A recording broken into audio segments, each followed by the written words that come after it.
नमस्कार। मैं कालका आईएएस एकेडमी जो कि भोपाल में स्थित है आपका स्वागत करता हूं। साथ ही मैं आपका आभार प्रकट करना चाहता हूं कि आपके अच्छे फीडबैक हमें मिलते हैं, जिससे हमें एक नई ऊर्जा मिलती है और हम आपको बेहतर से बेहतर वीडियो और ऑडियो देने का प्रयासरत रहते हैं। ये एक उसी ऊर्जा का एक रूप है ऑडियो में, जो हम आप तक पहुंचा रहे हैं। आपके 4 खंड हैं। इस ऑडियो में हमारा चौथा खंड शुरू हो रहा है, जिसका शीर्षक है शिशु की प्रारंभिक देखभाल एवं शिक्षा। आप इस ऑडियो को सुनते सुनते अपने नोट्स तैयार कर लीजिए, ठीक है, जिससे आपको ये सेव भी रहेगा और आपके नोट से आप पढ़ भी सकते होंगे। और मेरा मानना है कि जो हम ऑडियो में एमसीक्यू दे रहे हैं, इनसे बाहर शायद ही कोई क्वेश्चन जाए। ये मेरा मानना है, पर्सनल मानना है, क्योंकि ये पूरा निचोड़ है मतलब सारे अध्ययन का। तो इन्हें आप जरूर करके जाए। और एक चीज और, हार मत मानना, पेपर इसी बार निकालना है। कालका माता आपका इसी बार पेपर निकलवाएंगी, ऐसा मेरा मानना है। तो चलिए शुरुआत करते हैं एमसीक्यू क्वेश्चंस की, आपके खंड 4 से। और ये पार्ट 1 है, ये और याद रखना, पार्ट 1, क्योंकि कई पार्ट बनेंगे। आपका अध्ययन बहुत बड़ा है, तो कई पार्ट बनेंगे, उसके लिए ये पार्ट आपका 1 है। तो शुरुआत करते हैं पार्ट 1 की, शिशु की प्रारंभिक देखभाल एवं शिक्षा, खंड 4 की। पहला क्वेश्चन है मेरा, भारत में सर्वप्रथम किस योजना के अंतर्गत बाल केंद्रित शिक्षा पर बल दिया गया? उत्तर है राष्ट्रीय शिक्षा नीति 1986, 1986। दूसरा क्वेश्चन, बाल केंद्रित शिक्षा का कार्य है व्यावहारिक ज्ञान देना, दूसरा आत्मनियंत्रण का प्रशिक्षण देना, तीसरा आत्मा विभक्ति के अवसर देना। ये तीनों पॉइंट जो मैंने बताए हैं बाल केंद्रित शिक्षा का कार्य है। तीसरा क्वेश्चन, गृह कार्य समय पर पूरा ना करने वाला बालक क्या होता है? उस बालक को हम पिछड़ा हुआ बालक कहते हैं। चौथा क्वेश्चन, बालक के अपराधी होने का सर्वाधिक प्रमुख कारण क्या होता है? उत्तर है अनुशासनहीनता। अगला क्वेश्चन, समस्यात्मक बालक का व्यवहार होता है असाधारण। ध्यान रखिएगा, जो समस्यात्मक बालक होता है वो व्यवहार जो करता है वो करता है असाधारण। अगला क्वेश्चन, अंधों की शिक्षा, जो अंधों को शिक्षा दी जाती है उसे फिंगर स्पेलिंग विधि कहा जाता है। जो अंधों को शिक्षा दी जाती है उसे फिंगर स्पेलिंग विधि कहा जाता है। अगला क्वेश्चन, अपराधी बालक की शिक्षा होनी चाहिए घर पर ही, बाहर नहीं, घर पर ही। ओके। अगला क्वेश्चन, किसी शाला के लिए उपयुक्त भवन की आवश्यकता का प्रमुख कारण क्या है? किसी शाला के लिए उपयुक्त भवन की आवश्यकता का प्रमुख कारण क्या है? उत्तर है शिक्षा के लिए उपयुक्त वातावरण तैयार करना। शिक्षा के लिए उपयुक्त वातावरण तैयार करना। अगला क्वेश्चन, प्रधानाध्यापक, जो प्रधानाध्यापक होता है किस वर्ग का नेता होता है? प्रधानाध्यापक छात्र एवं शिक्षक वर्ग का नेता होता है। अगला क्वेश्चन, प्रधानाध्यापक को अपने दायित्वों के निर्वाह के बारे में सही वस्तु स्थिति समझने के लिए किससे सर्वाधिक संपर्क बनाए रखना चाहिए? उत्तर है विचारों से। अगला क्वेश्चन, कितने वर्ष के बालक किसी विषय पर 30 से 35 मिनट तक ध्यान एकाग्र कर पाते हैं? उम्र होगी बालक की 10 से 12 वर्ष। अगला, कितने वर्ष की आयु के बालक किसी विषय पर 10 से 12 मिनट तक ध्यान एकाग्र कर पाते हैं? उत्तर है 6 से 9 वर्ष के बालक। अगला है, समाविभाजन, जो समय विभाजन होता है, चक्र का निर्माण करते समय क्या ध्यान में रखना चाहिए? समय विभाजन चक्र का निर्माण करते समय क्या ध्यान में रखना चाहिए? उत्तर है, बालकों की उनकी रुचि एवं योजना के आधार पर ही कार्य सौंपा जाए। अगला, बालक के चारित्रिक विकास हेतु क्या करना चाहिए? उत्तर है, नैतिक शिक्षा आवश्यक रूप से कराई जानी चाहिए। अगला, अटल बाल आरोग्य पोषण मिशन कब से प्रारंभ हुआ? अटल बाल आरोग्य पोषण मिशन कब से प्रारंभ हुआ? उत्तर है 14 मई 2010। अगला, सीखना क्या है? सीखना एक सहज प्रक्रिया है। सीखना एक सहज प्रक्रिया है। अगला, यदि कोई बालक पुस्तक का पृष्ठ फाड़ देता है तो अनुशासन स्थापना हेतु क्या दंड दिया जाना चाहिए? उत्तर, पुस्तक फाड़ने वाले बालक को दूसरे बालक से क्षमा याचना करवाना चाहिए। अगला, बाल केंद्रित शिक्षा में क्या होता है? उत्तर है, मनोवैज्ञानिक विधि द्वारा अध्यापन कराया जाता है एवं दृश्य श्रव्य साधनों का प्रयोग भी किया जाता है। ऑडियो वीडियो लेक्चर्स होते हैं ना, उनका भी प्रयोग किया जाता है। अगला, बाल केंद्रित शिक्षा में शिक्षक की भूमिका क्या होती है? भूमिका होती है, उत्तर है, एक पथ प्रदर्शक, सलाहकार और सहायक की। अगला, बाल केंद्रित शिक्षा के लिए किस प्रकार के विद्यालयों की स्थापना पर बल दिया जाता है? उत्तर है, बाल केंद्रित विद्यालयों पर ध्यान दिया जाता है। अगला, बाल केंद्रित उपागम में शिक्षण प्रक्रिया कैसी होती है? उत्तर है, सीखने वाली। अगला है, बाल केंद्रित और शिक्षक केंद्रित शिक्षा का प्रमुख अंतर है? उत्तर, शिक्षक की भूमिका। अगला, बाल केंद्रित शिक्षा में बालक महत्वपूर्ण होता है। अगला प्रश्न, बाल केंद्रित शिक्षा सर्वप्रथम दुनिया के किस देश में मान्य की गई? उत्तर है, इटली द्वारा बाल केंद्रित शिक्षा को मान्यता प्रदान की गई।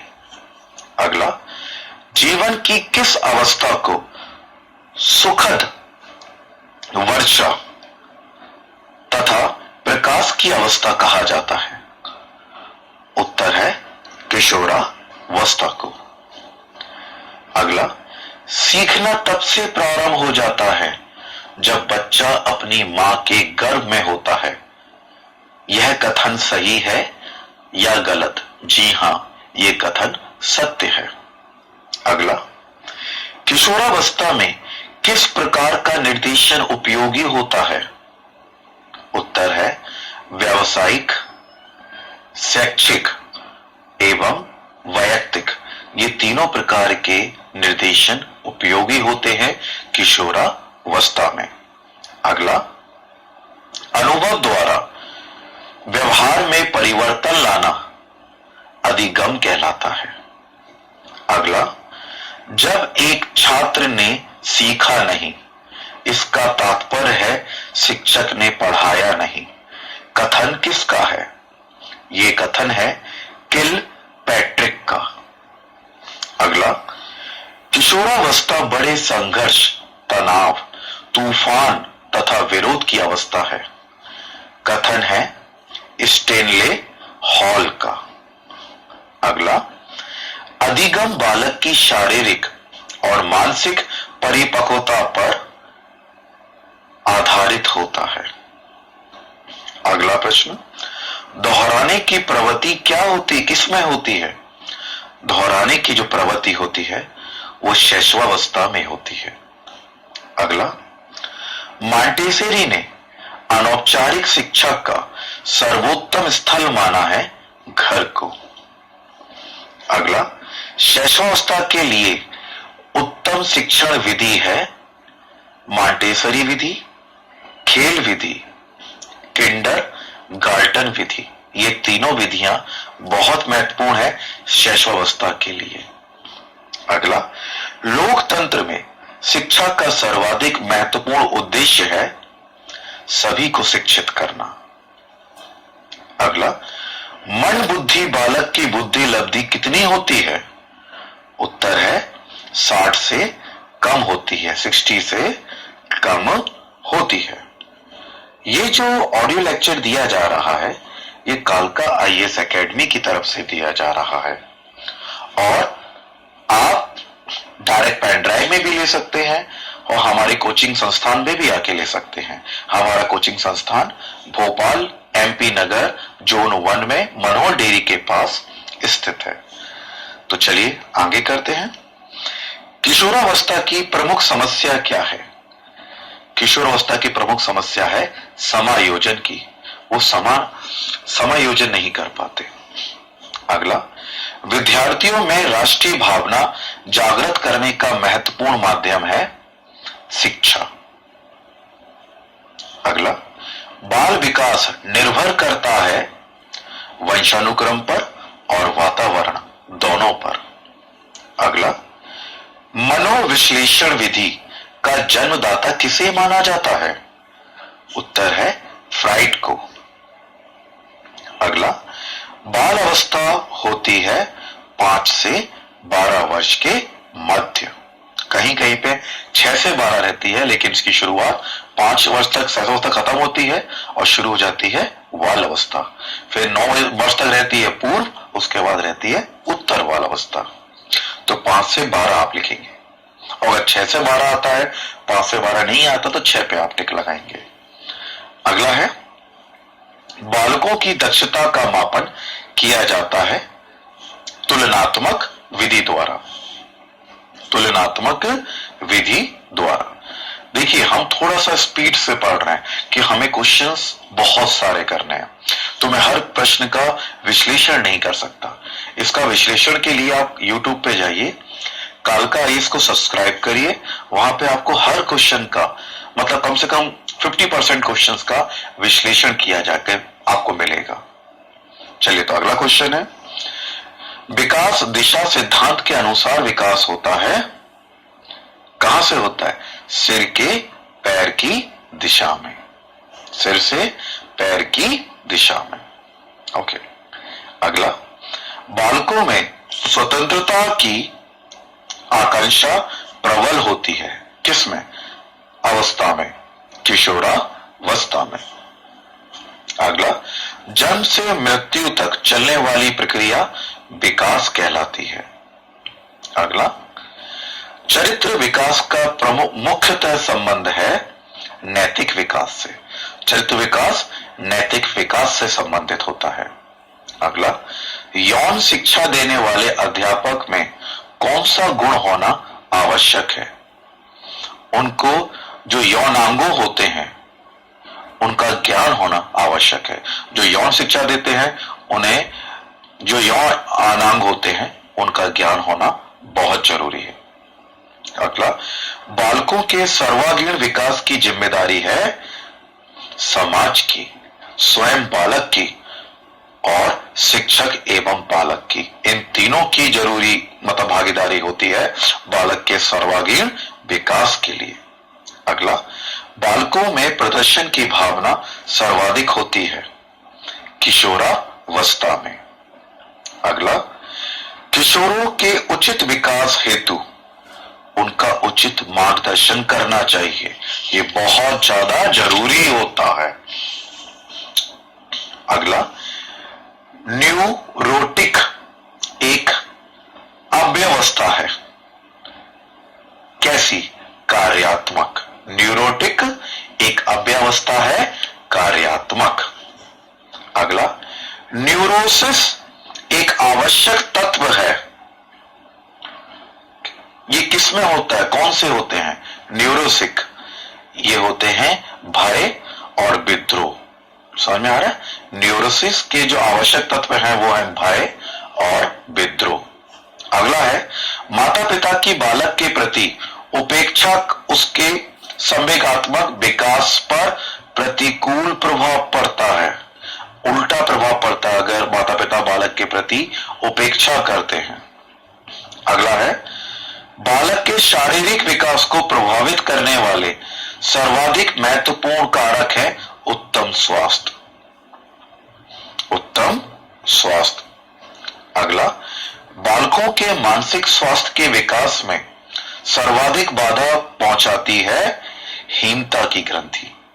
बालक के मानसिक स्वास्थ्य के विकास में सर्वाधिक बाधा पहुंचाती है हीनता की ग्रंथि। अगला, बालकों के मानसिक स्वास्थ्य के सुधार की दिशा में सर्वप्रथम सार्थक प्रयास हुए थे अमेरिका में। अगला, वे बालक जिनकी बुद्धि लब्धि 130 से ज्यादा होती है वे प्रतिभाशाली बालक कहलाए जाते हैं। 130 IQ होता है। अगला, माता पिता के अत्यधिक लाड़ प्यार से बच्चे बिगड़ जाते हैं। अगला, उचित ध्यान दिए जाने पर पिछड़े बालक भी शिक्षा के क्षेत्र में प्रगति कर सकते हैं। यह कथन किसका है? यह कथन है स्टोन्स का। अगला, बालकों के स्वभाव को समझने के लिए शिक्षक को किसका अध्ययन करना जरूरी है? बाल मनोविज्ञान का।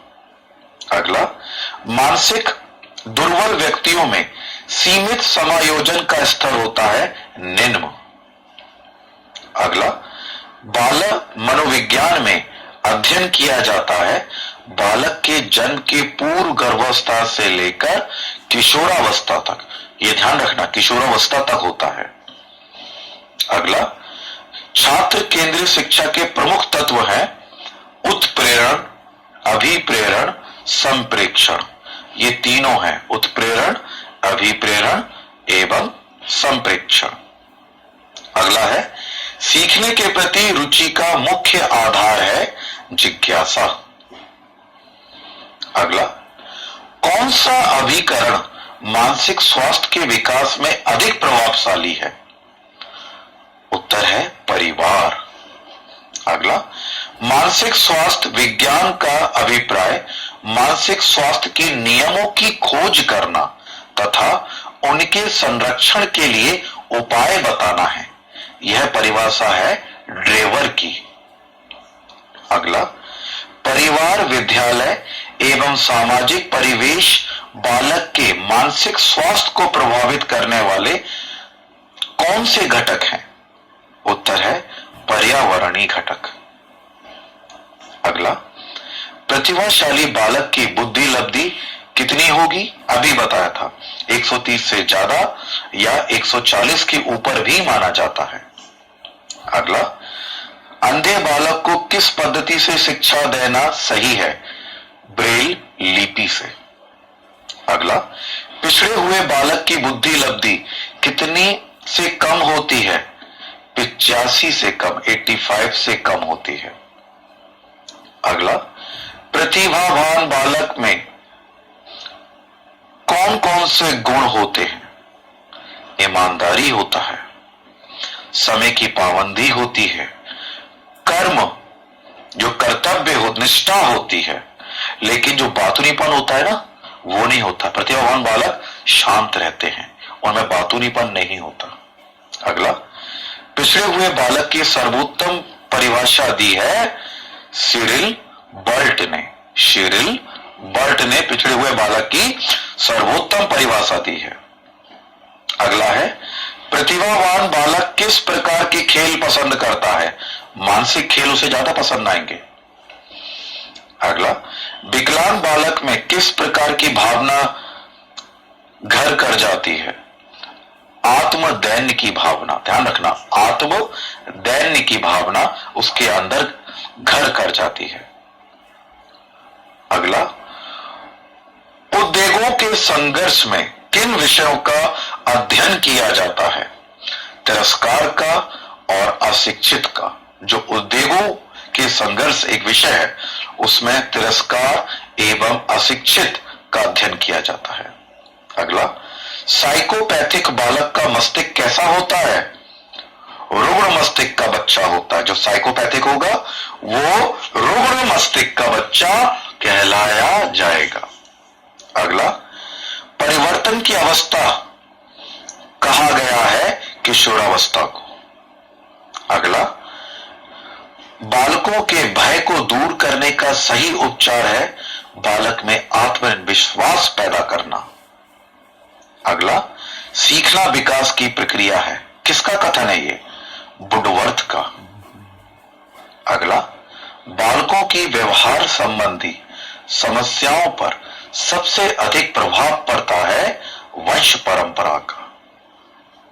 अगला, मन बुद्धि बालकों के लिए उपयोगी सिद्धांत दिया है थार्नडाइक का सिद्धांत। अगला, मानसिक दुर्बलता किस आयु से मानी जाती है? 18 वर्ष से पहले की आयु मानसिक दुर्बलता की मानी जाती है। 18 वर्ष से पहले की आयु, ठीक है। अगला, अवधान को केंद्रित करने की आंतरिक दशा है कौन सी? रुचि, ज्ञान और लक्ष्य। ये तीनों है। अवधान को केंद्रित करने की आंतरिक दशा है रुचि, ज्ञान और लक्ष्य। अगला है, मानसिक दुर्बलता का प्रमुख लक्षण है, इसका देखें, जो मानसिक दुर्बलता है उसका प्रमुख लक्षण बताया जाता है सामाजिक अयोग्यता। समझ में आ रहा है? सामाजिक अयोग्यता को माना गया है। अवधान होता है, जो अवधान क्या होता है? ज्ञानात्मक, क्रियात्मक, भावात्मक भी होता है। मैं थोड़ा सा इंटरप्ट करना चाहूंगा। जो मानसिक दुर्बलता होती है, कहीं कहीं पे उसे सीमित बौद्धिक क्षमता को भी माना जाता है। तो अगर कोई ऑप्शन आता है जैसे सामाजिक अयोग्यता, तो पहला तो ठीक है ना, और ये तो पहला है ही। इसके अगर ये भी नहीं लगता तो सीमित बौद्धिक क्षमता को आप टिक लगाइएगा। उसके बाद है, मानसिक दुर्बल व्यक्तियों में प्राय किस चीज की कमी होती है? आत्म संयम की, आत्मविश्वास की और आत्मरक्षा, तीनों की कमी होती है। अगला, किशोरावस्था की अवधि होती है, कब से होती है? 12 से 18 वर्ष की। गिलिन ने बाल अपराध को कितने वर्गों में बांटा है? गिलिन के अनुसार बाल अपराध 5 प्रकार के होते हैं। अगला, मावरर ने बाल अपराध के कारण बताए हैं शारीरिक, मनोवैज्ञानिक और सामाजिक, तीनों कारक बताए मावरर ने। अगला, किशोरावस्था को जीवन का कठिन काल कहा जाता है क्योंकि इसमें शारीरिक परिवर्तन होते हैं। अगला, दिन प्रतिदिन के सामान्य कार्यों, जो कार्य किए जाते हैं, कार्यों को करने की क्षमता और शिक्षण एवं प्रशिक्षण ग्रहण करने की क्षमता से तात्पर्य है अभियोजन योग्य व्यवहार से। अगला, बालक मनोविज्ञान का अध्ययन किसके लिए सर्वाधिक आवश्यक होता है? प्राथमिक शिक्षक के लिए। बालक मनोविज्ञान का अध्ययन किया जाता है किसके लिए सर्वाधिक आवश्यक है? प्राथमिक शिक्षक के लिए। अगला, मानसिक दुर्बलता के मापा जाता है बुद्धि की कसौटी, नौहानिक कसौटी एवं योग्य व्यवहार की कसौटी। ये तीनों कसौटी देखी जाती है मानसिक दुर्बलता को नापने के लिए। बुद्धि की कसौटी, नौहानिक कसौटी, योग्य व्यवहार की कसौटी। अगला है, बाल मनोविज्ञान की उपयोगिता के अंतर्गत किस किस को रखा जाता है? उत्तर है, बालक के भविष्य के बारे में पूर्व कथन में सहायक होता है बाल मनोविज्ञान, बाल निर्देशन में सहायक होता है एवं बालकों के व्यक्तित्व विकास को समझने में भी उपयोगी होता है बाल मनोविज्ञान। अगला, किसे बाल मनोविज्ञान की उपयोगिता के अंतर्गत रखा जा सकता है और अन्य तथ्य कौन कौन से होंगे? बालक के जो व्यक्तित्व विकास होता है उसके साथ साथ जो माता पिता की जो उनका समन्वय होता है वो भी कहीं ना कहीं बाल मनोविज्ञान के अंतर्गत आ जाता है। जब तक उनका समन्वय स्थापित नहीं होगा ना बालक से, तो बाल मनोविज्ञान भी असमर्थ सा रह जाएगा। अगला है, मूल श्रेणी के मानसिक दुर्बल व्यक्ति का आईक्यू कितना होता है? बुद्धि लब्धि मूल श्रेणी, उत्तर है 20 से 40 तक आईक्यू होता है। अगला, किसका प्रभाव बालक के विकास पर सबसे ज्यादा पड़ता है? मतलब किन किन का सबसे ज्यादा जरूरी होता है? परिवार का, समाज का और विद्यालय, इन तीनों का प्रभाव बालक के विकास पर पड़ता है। किशोरावस्था की शिक्षा किस प्रकार की होनी चाहिए? उनको यौन शिक्षा भी देनी चाहिए, व्यवसायिक शिक्षा भी देनी चाहिए और निर्देशन भी देना चाहिए। अगला, बालकों में विद्रोह की भावना सर्वाधिक बलवती किस अवस्था में होती है? ऑब्वियसली बात है, किशोरावस्था में होती है। किशोरावस्था की विशेषता है विषम लिंगीय समूह का बनना।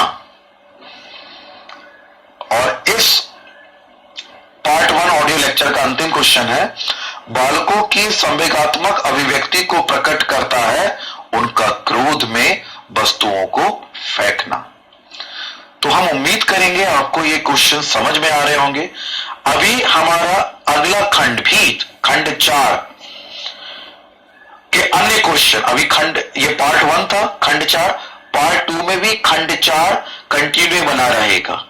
तो आप हमें YouTube पे सब्सक्राइब करिए, तभी आपको सारे के सारे खंड मिल पाएंगे। एग्जाम से पहले अभी पर्याप्त समय है इनको पढ़ने का, तो कृपया करके निवेदन करता हूं इन्हें पढ़ लो।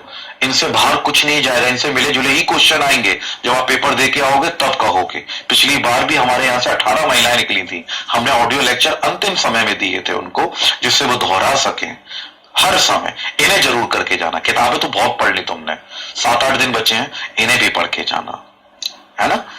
तो कालका मैया की अगर आशीर्वाद हो गया तो आपका पेपर 100% निकलेगा इसी बार। बस हिम्मत मत हारो, अपना 100% दो। तो पार्ट 2 का इंतजार करें और हमें YouTube पे सब्सक्राइब करें। धन्यवाद।